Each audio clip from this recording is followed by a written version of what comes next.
Ladies and gentlemen, the American jury and Bulldog Nation, today's top 5 list are my 5 generals of all time. My favorite generals of all time.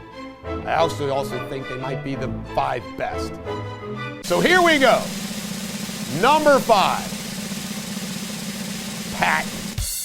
Do you realize Patton, along with Eisenhower, created the tank corps in the United States? They began the entire tank program. And can you imagine World War II without Patton? Would another general beat Rommel in Africa? Would another general push through Italy?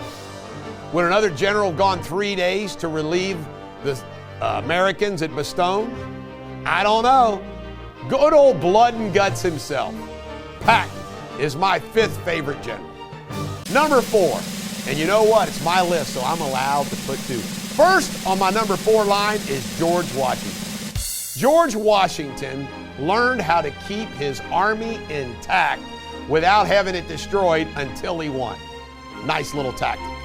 General Grant was famous, also on line number 4. General Grant in the Civil War never lost a battle. He knew how to fight. Fight, fight, fight. So General Grant and George Washington are both on my number 4. I couldn't decide, so I put them both on there. Number 3, also I put 2 generals from antiquity down. First, Leonidas. Why? Because he was the leader of the 300 Spartans that laid down his life to give the Greeks 3 extra days to fight the Persians. Leonidas. I love the Leonidas Thermopylae story. It's one of my favorite stories in history. Also on this line, Hannibal Barca. Why? Because the elephants.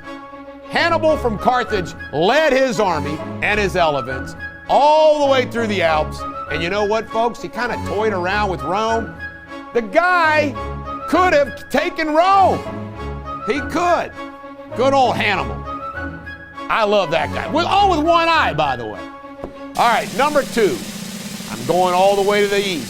Sun Tzu. Have you ever read Sun Tzu? I've read Sun Tzu. I love it.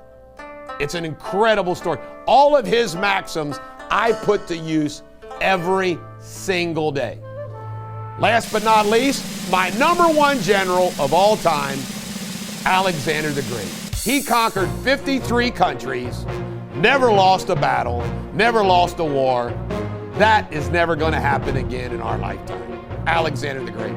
By the way, sorry, Napoleon's not on there. There's some others I didn't put on there for lots of reasons.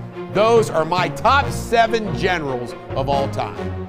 By the power vested in myself, I've made this a top 7 generals of all time instead of 5. Why? Because I couldn't make up my mind. This is the Bulldog. Every dog has their day. Have a great day.